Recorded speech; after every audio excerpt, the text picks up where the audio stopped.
आज स्वागत करीत आहे सर्वांना सलाम. गीत क्रमांक 36 आपण गाणार आहोत. प्रभू माझा सर्व मार्गी नित्य मला चालवी, कोण मित्र येशुवानी या चालीवर. आपण 36 क्रमांकाचं गीत गाऊ. प्रभू माझा सर्व मार्गी.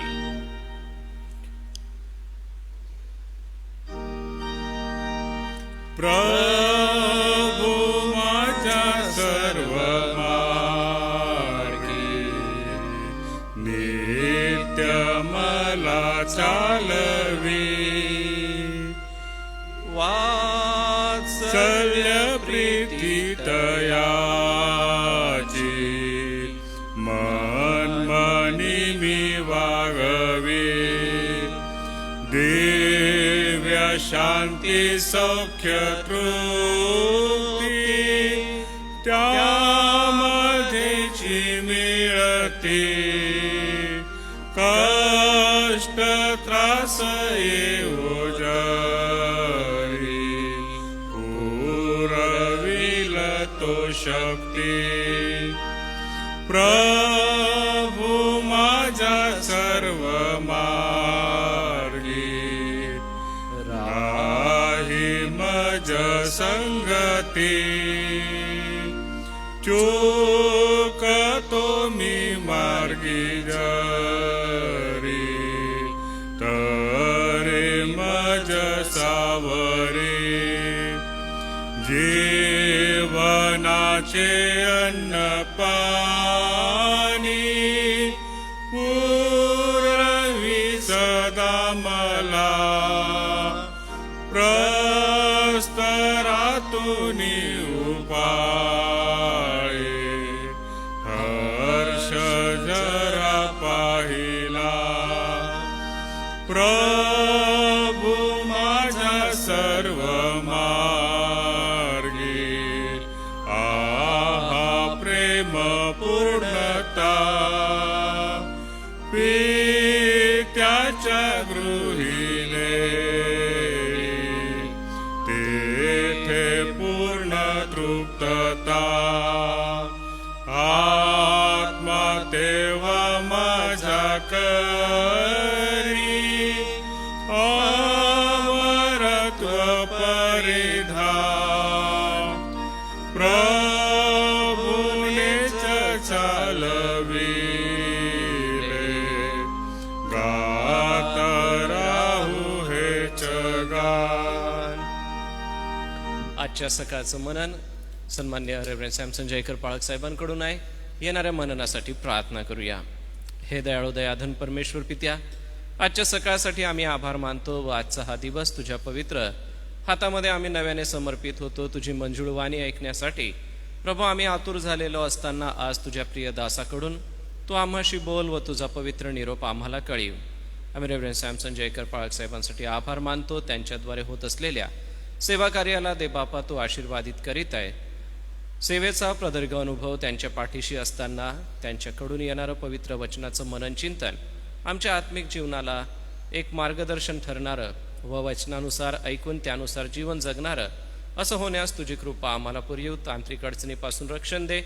जे ऑनलाईन बघत आहे त्यांना व जे उपस्थित आहे त्यांना मोठा आशीर्वाद तू दे पित्या. ही प्रार्थना प्रभू येशूच्या गोड नावात केली म्हणून तू ऐक. आमेन.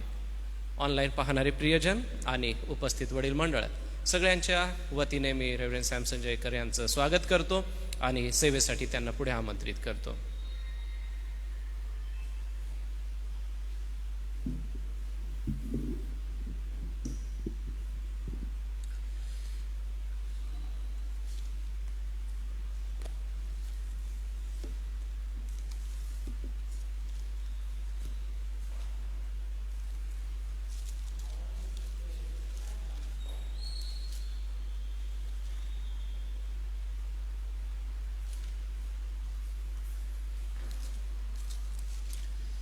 प्रभू येशू ख्रिस्ताच्या पवित्र नावामध्ये आपणा सर्वांना सलाम.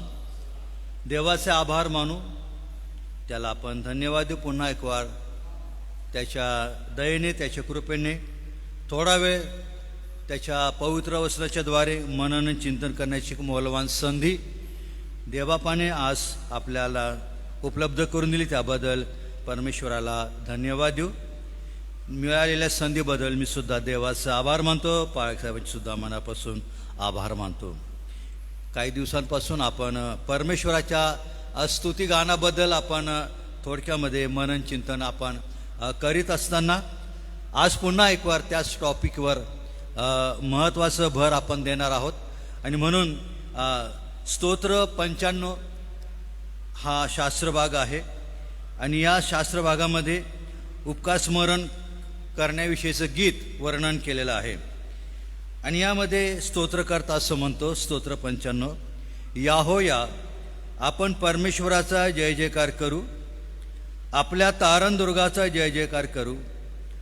उपकार स्मरण करीत आपण त्याच्या पुढे जाऊ, स्तोत्रे गात त्याचा जय जयकार करू. त्याचं कारण आहे काय जय जयकार आम्ही केला पाहिजे. कारण परमेश्वर थोर देव आहे, सर्व देवाहून तो थोर राजा आहे. त्याच्या हाती पृथ्वीची खोल स्थले आहेत, पर्वतांची उंच शिखरेही त्याचीच आहेत. समुद्र त्याचा आहे, त्यानेच तो उत्पन्न केला, कोरडी भूमीही त्याच्याच हाताने घडवली गेली आहे. याहोया परमेश्वर जो आपला उत्पन्न करता, त्याच्या पुढे आपण गुडघे टेकू, त्याची उपासना करू, त्याला नमन करू. का नमन करू? कारण तो आपला देव आहे आणि आपण त्याच्या कुरणातील प्रजा, त्याच्या हातचा कळप आहो. आज तुम्ही त्याची वाणी ऐकाल तर किती बरं होईल. परमेश्वर देवबाप या वचनांच्याद्वारे आम्हा सर्वांचं सहाय्य करता हो, आम्हाला एक नवीन आत्मिक मार्गदर्शन दो. प्रार्थना करू. परमेश्वर आभार मानतो, पुन्हा एक वार आम्ही तुला धन्यवाद देतो. तुझ्या दयेने कृपेने एक नवीन सकाळ तू आम्हा प्रत्येकाला दिलीस. आणि थोडा वेळ प्रभू या आमच्या दैनंदिन कामकाजाच्या दिवसांमध्ये तुझं पवित्र वचनाच्याद्वारे आध्यात्मिक चिंतन आणि मनन करण्यासाठी, तुझा आशीर्वाद प्राप्त करून घेण्यासाठी एक मौल्यवान संधी मला आणि प्रभू तू ऐकणाऱ्या सर्व विश्वासणाऱ्या भावा बहिणींना तू उपलब्ध करून दिली. याबद्दल आभार मानत तुला धन्यवाद देत पुन्हा एकवार तुला शरण येतो. प्रभू तू माझा स्वीकार कर, माझ्या सर्व अपराधांची तू दयेन कृपेने क्षमा कर. तुझं वचन सांगत असताना प्रभू तुझी कृपा मला पुरीव. पवित्र आत्म्याचं मार्गदर्शन कर. माझ्या संपूर्ण शरीरावर, विचारांवर तुझा ताबा असू दे. आणि आज स्तुतीच्या संदर्भात पाहत असताना प्रभू परमेश्वरा, आम्हाला सर्वांना एक स्तुतीचा नवीन असा आत्मा तू दे की या दिवसांमध्ये मंडळांच्या प्रत्येक घराघरामध्ये, कुटुंबामध्ये एक स्तुतीमय वातावरण निर्माण होईल आणि देवबापा तुझं गौरव होईल अशी दयान कृपा तू आम्हा सर्वांना असू दे. आजच्या मिळालेल्या संधीबद्दल आभार मानत ही संपूर्ण वेळ तुझ्या पवित्र हातामध्ये शरण येतो. येशूच्या नावाने प्रार्थना केली म्हणून तो ऐक. आमेन. मागच्या मननामध्ये आपण स्तुतीच्या संदर्भात काही मूळ हिब्रू शब्द पाहिलेले होते आणि त्याचा अर्थ आपण पाहिलेला होता. आणि आज आपण एक महत्त्वाचा टॉपिक आपण घेणार आहोत, तो म्हणजे की देवाची मंडळी या नात्याने, देवाचे लोक या नात्याने आम्ही परमेश्वराची स्तुती का केली पाहिजे. जोपर्यंत आम्हाला ही गोष्ट समजणार नाही तोपर्यंत ज्या अपेक्षेने देव आम्हाला स्तुती करण्यासाठी त्यांनी तो व्यक्त करतो आमच्याकडून, ती पूर्ण केली जाऊ शकणार नाही. कारण स्तुती आणि आराधना ही स्वर्गाशी निगडीत अशी बाब आहे. आणि परमेश्वराने देव जो बाप, देव जो पुत्र, देव जो पवित्र आत्मा या त्रेकाच्या स्वरूपामध्ये आमची भेट घेऊन आम्हाला त्याच्यासाठी निर्माण केलेलं आहे. जे स्तोत्र आपण वाचलं आहे की तो आमचा देव आहे, आम्ही त्याच्या हातातील कळप आहोत, तो आमचा उत्तम मेंढपाळ आहे. परंतु जोपर्यंत हे सत्य देवाचे लेकरू म्हणून मला समजणार नाही तोपर्यंत पाहिजे तशी त्या प्रमाणामध्ये देवाची स्तुती, देवाची आराधना मला करता येणार नाही. आणि म्हणून स्तुती का केली पाहिजे याचं कारण आम्ही समजून घेतली पाहिजे. गेल्या दिवसांमध्ये आम्ही पाहत असताना स्तुती करण्यामधील अडखळणं पण आपण पाहिलेले होते. स्तुती करत असताना कोणत्या प्रकारच्या भावना आमच्या असल्या पाहिजेत याचा आम्ही विचार केलेला असताना आज एक महत्त्वाचा विषय आहे, तो म्हणजे देवाची मंडळी, देवाचे लोक म्हणून मी स्तुती का केली पाहिजे या संदर्भात पाहत असताना काही कारणं आम्ही पाहण्याचा प्रयत्न करणार आहोत. आणि म्हणून पहिलं महत्त्वाचं कारण आहे, मी परमेश्वराची स्तुती का केली पाहिजे. त्याचं पहिलं महत्त्वाचं कारण म्हणजे की परमेश्वर देव हा एकच परमेश्वर देव आहे, त्याच्याशिवाय अन्य देव नाहीत. इस्रायल लोकांना जेव्हा 10 आज्ञा देण्यात आल्या, निर्गम 20 मध्ये आम्ही पाहतो, अनुवाद 5वा अध्याय 1 ते 11 मध्ये, त्यामध्ये स्पष्टपणे मोशेला आणि लोकांना सांगितलं आहे की मी एकच परमेश्वर देव आहे, वर आकाशामध्ये खाली पृथ्वीवर, याची जाणीव मंडळी म्हणून तुम्ही ठेवली पाहिजे. आज्ञा देण्याचं कारण तेच होतं की ज्या सामर्थ्याने, ज्या चमत्काराने, ज्या महाप्रतापाने इस्रायल लोकांची सुटका फारोच्या दास्यामधून, तांबड्या समुद्रामधून देवाने केलेली होती, तो एकच परमेश्वर देव आहे. असाही प्रसंग घडला त्या काळामध्ये. अहरोन होता, लोकांच्या दबावाला बळी पडून त्याने, जेव्हा मोशे 40 दिवस आणि 40 रात्र पर्वतावर परमेश्वरासोबत असताना लोक अधीर झाले. मोशेचं काय झालं हे आम्हाला ठाऊक नाही, तर अहरोना तू असं कर, आम्हाला पुढे घेऊन जाणारे देव बनव. ते अविश्वासू बनले, त्यांचं मन अधीर झालं आणि शेवटी या लाखो लोकांपुढे अहरोन सुद्धा त्याचा दबावाला बळी पडला आणि सोने गोळा केले आणि असं म्हटलं की त्याने सोन्याचं एक वासरू त्याने बनवलं. आणि लोकांना इतका आनंद झाला की जिवंत परमेश्वर देवाची ओळख ते विसरले. काही क्षणापूर्वी ज्या देवाने त्यांना अद्भुतरित्या भयंकर अशा मिस्राच्या गुलामगिरीमधून तांबड्या समुद्रातून बाहेर काढलेलं असताना त्या जिवंत परमेश्वराला ते विसरून गेले आणि अहरोनाला काय म्हणाले, हाच आमचा देव. आणि मग देवाने त्याबद्दल त्यांना भयंकर शासन पण केलेलं आहे. आणि मग आज्ञा देण्याचं कारण होतं की लोकांनी याची मरेपर्यंत जाणीव ठेवली पाहिजे की पृथ्वीवर, आकाशाखाली आणि आकाशामध्ये एकमेव फक्त परमेश्वर देव एकच आहे. आणि ही भावना जोपर्यंत माझ्या मनामध्ये, माझ्या अंतःकरणामध्ये विश्वासाने निर्माण होत नाही, तोपर्यंत मी देवाची स्तुती करू शकणार नाही. आणि म्हणून आम्ही नेहमी सावध असलं पाहिजे. देवाची स्तुती आम्ही का केली पाहिजे, आम्हाला जाणीव पाहिजे अंतःकरणापूर्वक परमेश्वर फक्त आणि फक्त परमेश्वर, देव जो बाप, देव जो पुत्र आणि देव जो पवित्र आत्मा, या त्रेक स्वरूपात ज्याने जगाला प्रगटीकरण दिलेलं आहे, तो एकच देव आहे. त्याची स्तुती, त्याची आराधना आम्ही केली पाहिजे. दुसरं महत्त्वाचं कारण आहे की आम्ही देवाची स्तुती का करावी, कारण परमेश्वर देवाने मनुष्य म्हणून या भूतलावर आम्हाला त्याचं गौरव करण्यासाठी आम्हाला निर्माण केलेलं आहे. म्हणून आम्ही देवाची स्तुती केली पाहिजे. बघा, यशिया याचा 42वा अध्याय तुम्ही काढाल आणि 8व्या वचनामध्ये परमेश्वर देव या ठिकाणी म्हणत आहे, मी परमेश्वर आहे, हे माझे नाम आहे, मी आपले गौरव दुसऱ्यास घेऊ देणार नाही, मी आपली प्रशंसा मूर्तीस प्राप्त होऊ देणार नाही. सरळ सरळ परमेश्वराने आज्ञा केलेली की मीच परमेश्वर आहे, हे माझे नाव आहे आणि मी माझं गौरव दुसऱ्या कोणाला घेऊ देणार नाही. आणि म्हणून याच अध्याय 43व्या अध्यायामध्ये 7व्या वचनामध्ये तो आज्ञा करतो परमेश्वर की ज्यास माझे नाम ठेविले आहे, ज्यास माझ्या गौरवासाठी उत्पन्न केले, निर्माण केले आणि घडले, त्या सर्वांना घेऊन या. याचा अर्थ असा आहे की परमेश्वर देवाने आम्हाला त्याचं गौरव करण्यासाठी निर्माण केलेलं आहे, निवडलेलं आहे आणि आम्हाला घडिले आहे. म्हणून त्याचे लोक म्हणून, त्याची प्रजा म्हणून, त्याची लेकरं म्हणून त्याचं गौरव करण्यासाठी आम्हाला त्याची स्तुती, त्याची आराधना केली पाहिजे. कारण मानवाने देवाचे गौरव करावे ही देवाची आज्ञा आहे. आणि म्हणून आपण या ठिकाणी पाहता स्तोत्र 96 आणि 7 मध्ये जर तुम्ही वाचाल तर त्या ठिकाणी स्तोत्रकर्ता म्हणतो, स्तोत्र 96:7, देवाची आज्ञा या ठिकाणी बघा. आता सर्व मानवांना तो आज्ञा करत आहे, अहो मानव कुलांनो, परमेश्वराचे गौरव करा, परमेश्वराचे गौरव करा व त्याचे सामर्थ्य वाखाणा.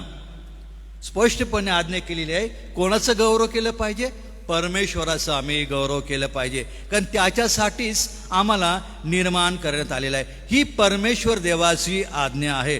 म्हणूनच आम्ही ज्या ज्या वेळेला आम्ही देवासमोर येतो, मग आम्ही आमचं कुटुंब असो, आमचा परिवार असो, मंडळी असो, चर्च भक्ती असो, त्या प्रत्येक समयाला मनामध्ये ही जाणीव ठेवली पाहिजे की परमेश्वर हा एकच देव आहे आणि त्याने त्याचं गौरव करण्यासाठी आम्हाला निर्माण केलेलं आहे.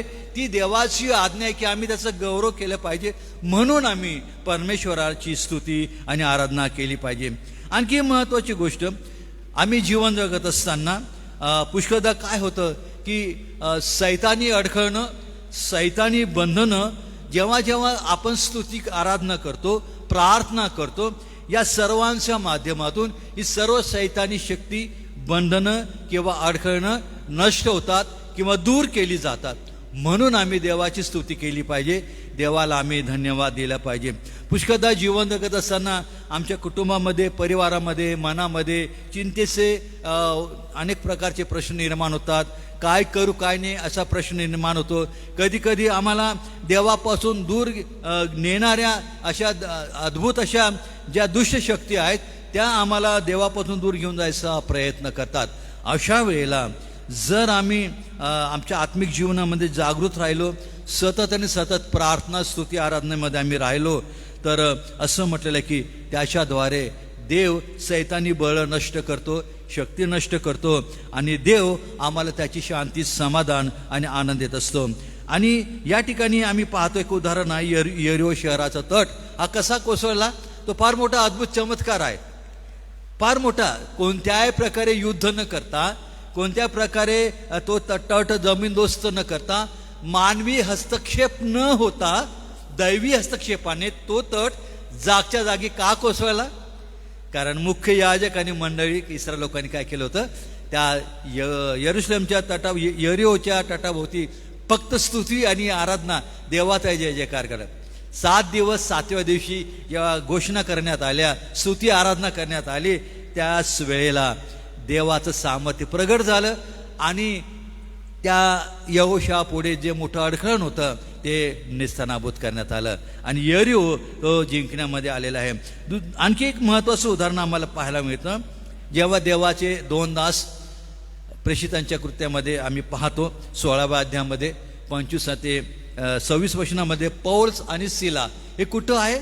हे त्या जेलमध्ये आहेत, बंद आहेत. त्यांना बंदिवान म्हणून त्या ठिकाणी अटक करून ठेवण्यात आलेलं आहे. वेळ रात्रीची, मध्यरात्रीची आहे. परंतु काय होत आहे, इकडं दोघे जण त्या जेलमध्ये देवाची स्तुती आणि आराधना करत आहे. पेत्राच्या बाबतीमध्ये बी असंच घडलं. पेत्र तुरुंगामध्ये असताना मंडळी त्याच्यासाठी काय करत होती? स्तुती आणि आराधना करत होती. आणि बघा की सर्व बंधनं, अडखळणं त्या स्तुती आराधनेमुळे देवाने नष्ट केले. आणि म्हणून प्रियानो, आम्ही जेव्हा अशा अनेक प्रकारच्या असं वाटतं आम्हाला की आमच्या घरामध्ये, परिवारामध्ये, कुटुंबामध्ये, मंडळीमध्ये जर कदाचित अशा सैतानी शक्ती कार्यरत असतील, तर ते बंधनं तोडण्याचा एकमात्र उपाय म्हणजे आहे परमेश्वराची स्तुती आणि आराधना करून आम्ही त्याचं गौरव केलं पाहिजे. म्हणून आम्ही देवाची स्तुती केली पाहिजे. सर्वात महत्त्वाची गोष्ट, आम्ही स्तुती का करावी? कारण ज्या परमेश्वर देवाने येशू ख्रिस्ताच्या द्वारे मंडळी म्हणून माझी निवड केलेली आहे, या धर्तीवर, या पृथ्वीवर त्याचं अस्तित्व त्याने आम्हाला दिलेलं आहे, त्याची ओळख त्याने आम्हाला दिलेली आहे. त्या परमेश्वराने येशू ख्रिस्ताच्या द्वारे आमचं केलेल्या तारणाबद्दल आम्ही देवाला धन्यवाद दिला पाहिजे, आम्ही त्याची स्तुती केली पाहिजे.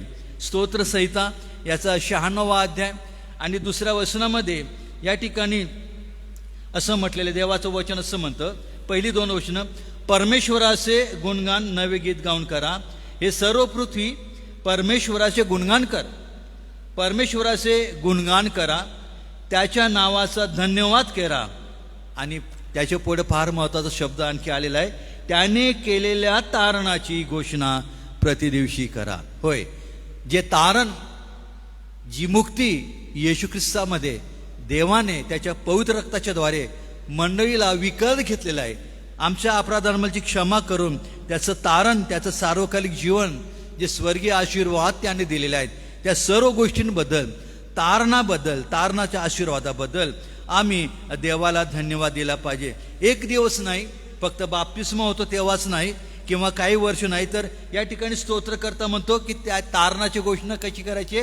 प्रति दिवशी, दररोज आम्हाला मिळालेल्या त्या तारणाबद्दल, ज्या येशूनं वधस्तंभावर त्याचं पवित्र बलिदान केलेलं आहे, पवित्र रक्त सांडलेलं आहे, आणि मला त्या पापाच्या, मरणाच्या आणि सैतानाच्या बंधनापासून मुक्त केलेलं आहे, म्हणजेच तारण केलेलं आहे. त्या येशू ख्रिस्ताबद्दल, त्या देवाबद्दल आम्ही देवाला धन्यवाद दिला पाहिजे. स्तोत्र 116 मध्ये बघा, आणखी त्या ठिकाणी देवाचं वचन काय म्हणतं? स्तोत्र 116 12 आणि 13 मध्ये, परमेश्वराने माझ्यावर केलेल्या सर्व उपकारांबद्दल मी त्याचा कसा उतराई होऊ? याचा अर्थ की मला नेहमी कृतज्ञ असलं पाहिजे. देवाने जे काही माझ्यावर उपकार केलेले आहेत त्या सर्वांबद्दल माझं मन, अंतःकरण कृतज्ञता व्यक्त केली पाहिजे. आणि 13व्या वचनामध्ये काय म्हटलेलं आहे? मी तारणाचा प्याला हाती घेऊन परमेश्वराच्या नावाचा धावा करेन. होय प्रियांनो, जे तारण या जगामध्ये आम्हाला फक्त आणि फक्त येशूच्या द्वारे देवाने उपलब्ध करून दिलं, त्या तारणाची प्रजा म्हणून, त्याची प्रकाशाची प्रजा म्हणून आणि सार्वकालिक जीवनातील वारीस म्हणून या धर्तीवर तुम्हाला आणि मला मरेपर्यंत देवाला आम्ही धन्यवाद दिला पाहिजे, देवाची आम्ही स्तुती केली पाहिजे. आणि म्हणून देवाने दिलेल्या तारणाबद्दल आम्ही त्याला नेहमी धन्यवाद दिला पाहिजे. हालेलुया हा शब्द त्या सर्वांचा एक अर्थच आहे, म्हणजे परमेश्वराचे स्तवन करा. मूळ शब्द हालेलुया आहे, मराठीमध्ये परमेश्वराचे स्तवन करा. आणि तुम्ही बघा, स्तोत्रकर्तामध्ये जेव्हा हालेलुया शब्द येईल किंवा परमेश्वराचे स्तवन करा शब्द येईल, त्याच्या रेफरन्स बायबलमध्ये खाली त्याचा अर्थ दिलेलाच आहे, की त्याचा अर्थ आहे की हालेलुया हा मूळ शब्द आहे, परमेश्वराचे स्तवन करा. कारण आम्ही जेव्हा देवाची स्तुती आराधना करतो ना, तेव्हा स्वर्गाचे दारं उघडले जातात आणि आमचे जे काही आम्ही देवाकडे मागणं करतो, आम्ही ज्या रदबदल्या करतो, जे आम्ही प्रार्थना करतो, विनंत्या करतो, त्या परमेश्वर त्या आम्हाला उपलब्ध करून देत असतात. आणि म्हणून पौल इपिस्कराच्या पत्रामध्ये म्हणतो की देवाने आम्हाला येशू ख्रिस्ताच्या द्वारे सर्व आध्यात्मिक आशीर्वाद देऊन तृप्त केलेला आहे. म्हणून आम्ही देवाला धन्यवाद दिला पाहिजे. आणि सर्वात मोठा आशीर्वाद तुम्हाला आणि मला मिळाला असेल तो तारणाचा आशीर्वाद आहे. आणि म्हणून आम्ही तारणाची प्रजा, प्रकाशाची प्रजा आहोत. म्हणून देवाने जे तारण आमचं केलेलं आहे त्याबद्दल परमेश्वराचा आम्ही नेहमी धन्यवाद केला पाहिजे. तारणाचा प्याला प्रतिदिवशी आम्ही त्याची घोषणा केली पाहिजे. आणि म्हणून या दिवसामध्ये स्तुती करणं हे आमच्या ख्रिस्ती आध्यात्मिक जीवनाचं एक अविभाज्य अंग आहे. वचन बी जेवढं महत्त्वाचं आहे तेवढी प्रार्थना आणि स्तुती आराधना पण महत्त्वाची आहे. आणि म्हणून या दिवसामध्ये आपण आपल्या कौटुंबिक जीवनामध्ये, मंडळीच्या जीवनामध्ये सतत आत्मिक जीवनात जागृत राहूया, सावध राहूया आणि स्तुती आराधना करीत आमचं जीवन देवाला अर्पण करीत त्याचं गौरव करण्याचा आम्ही प्रयत्न करूया. परमेश्वर एकच देव आहे याची आम्हाला जाणीव असली पाहिजे. त्याने आम्हाला त्याच्या गौरवासाठी निर्माण केलेलं आहे, म्हणून आम्ही त्याचाच गौरव केलं पाहिजे. कारण ती देवाची आज्ञा आहे. स्तुती आराधना प्रार्थनेच्याद्वारे सैतानी अडखळणं, बंधनं नष्ट केले जातात. म्हणून आम्ही देवाची स्तुती केली पाहिजे. आणि सर्वात महत्त्वाची गोष्ट, देवाने जे आमचं तारण केलेलं आहे, जे आम्हाला त्याची ओळख दिलेली आहे येशू ख्रिस्तामध्ये, त्या तारणाबद्दल, त्या सार्वकालिक जीवनाबद्दल आम्ही देवाला धन्यवाद दिला पाहिजे. आणि म्हणून या दिवसामध्ये एक स्तुतीचा आत्मा, पवित्र आत्म्याच्या द्वारे जो आम्हाला दिलेला आहे, त्या माध्यमातून दैनंदिन जीवनामध्ये, मंडळीच्या जीवनामध्ये सतत आणि सतत आम्ही देवाला स्तुतीचा यज्ञ ओठांच्या द्वारे आम्ही अर्पण केला पाहिजे. देवबाप करो या लहानशा मनाच्या द्वारे आपण सर्वांना आशीर्वाद देऊ. Thank you very much pass.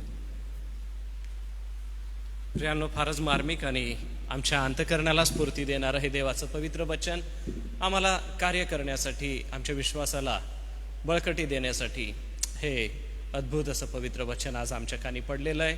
मी पाळक साहेबांचा मनपूर्वक आभार मानित परमेश्वराला धन्यवाद देतो, कारण की आज सकाळी ही पवित्र वचनं आमच्या कानी प्रभूने दिली. ऐकलेल्या वचनानुसार जीवन जगण्यास प्रभू आपल्या सगळ्यांना कृपा देव, शक्ती आणि बळ देव. आज ज्यांचे जन्मदिवस आहे त्यांना मंडळीच्या वतीने शुभेच्छा देतो. सुनीता मनोज बळवी, रितेश जॉर्ज पवार आणि समर्पण संतोष बळवी यांचा जन्मदिवस आहे. मंडळीच्या वतीने आपणाला शुभेच्छा. प्रियजन हो, पावसासाठी खरंच आपण प्रार्थना केली पाहिजे. पुन्हा एक बार आपण आपल्या जिल्ह्यासाठी आणि पावसासाठी विशेष प्रार्थना करणार आहोत. आपल्या सगळ्यांच्या वतीने राजू मार्गे पाळक साहेब आहेत. मी विनंती करतो, कृपा करून आपण पुढे या. सगळ्यांच्या वतीने प्रार्थना करा आणि आशीर्वादासाठी मी रेव्हरेंड जे.एच. पठारे पाळक साहेब आपणाला विनंती करेन की आपण पुढे येऊन आशीर्वाद द्यावा. मग आपण उद्याच्या सूचना घेऊ आणि मग मनन थांबूया.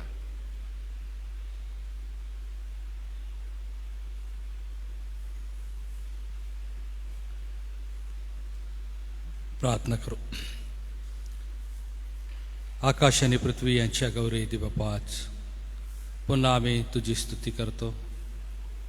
तुला धन्यवाद देतो, कारण आजच्या तुझ्या दासाच्या करवी एक सुंदर अभिवचन तू आमच्यापर्यंत पोहोचविलं. जे आज उपस्थित आहे त्या सर्वांना तू आशीर्वादित कर. तुझं गौरव करण्यासाठी आणि तुझं वचन ऐकण्यासाठी, त्याप्रमाणे चालण्यासाठी तू सिद्ध कर. तुझं वचन अमूल्य आहे आणि ते आम्हाला प्रतिदिवशी एक नवीन मार्गदर्शन करून नवीन आशीर्वाद ते देतं. आजच्या या प्रार्थना मननामध्ये आमची उपस्थिती आणि तुझी देखील उपस्थिती आहे, म्हणून आम्ही तुला धन्यवाद देतो. आज ज्या प्रिय बांधवांचे वाढदिवस आहे त्या सर्वांना तुझ्या पवित्र हातामध्ये आम्ही सोपवतो. त्यांना शुभेच्छा देत त्यांचं आयुष्य तारणाऱ्या प्रभू येशू ख्रिस्तामध्ये तो आशीर्वादित कर. या सर्वांच्या द्वारे तुझं गौरव होऊ दे. आमचं जे कार्य आहे ते 100 वर्षापेक्षा अधिक आहे आणि म्हणून पित्या परमेश्वरा, माननीय एस.ए. चर्च अध्यक्ष डॉक्टर राजेश वळवी आणि कार्यकारी कमिटी, ट्रस्टी आणि सर्व संस्थेचे युनिट, एस.ए. चर्च आणि सर्व पाळक लोक, या सर्वांना तुझ्या पवित्र हातामध्ये घे. एक मजबूती आणि एक स्थिरता तू प्रत्येकाला दिली तारणाऱ्या प्रभू येशू ख्रिस्तामध्ये, म्हणून आम्ही तुला धन्यवाद देतो. यापुढे देखील या कार्याला तू आशीर्वाद दे. आज आम्ही पुन्हा तुला धन्यवाद देतो. आजच्या प्रार्थना मननासाठी तुझ्या दासासाठी आम्ही तुला धन्यवाद देतो. आम्ही सर्व मिळून तुझ्या पवित्र हातामध्ये आम्ही पडतो. प्रभू येशूच्या नावाने मागतो, म्हणून तू ऐक. आपण सर्व प्रभूने शिकवलेली प्रार्थना म्हणून. हे आमच्या स्वर्गातील पित्या, तुझे नाव पवित्र मानिले जाओ. तुझे राज्य येऊ. जसे स्वर्गात तसेच पृथ्वीवरही तुझ्या इच्छेप्रमाणे हो. आमची रोजची भाकर आज तू आम्हास दे, आणि जसे आम्ही आमच्या ऋण्यास ऋण सोडितो तसेच तू आमची ऋणे आम्हास सोड. आणि आम्हास परीक्षेत आणू नकोस, तर आम्हास सर्व वाईटापासून सोडव. कारण की राज्य, सामर्थ्य आणि गौरव ही सर्व काळ तुझीच आहे. आमेन. बाळासाहेब आशीर्वाद देतील. आणि आता आपल्या तारणाऱ्या प्रभू येशूची कृपा, देवबापाची प्रीती आणि पवित्र आत्म्याची गोड संगती या सर्व प्रार्थना योजनांबरोबर देवाची मंडळी आणि इस्रायल राष्ट्र याबरोबर आता आणि सदा सर्व काळ असो. आमेन. ख्रिस्त पवित्र शांती सत्प्रीती शोभा सौंदर्य माझी या जीवनी येशू पवित्र तू शुद्ध मज करी तुझे सौंदर्य दिसो या जीवनी. आमेन. उद्यासाठी सूचना आहे. उद्याचं मनन सन्मान्य रेव्हरंड विश्वास पाडवी यांच्याकडून असेल. सर्वांना सलाम.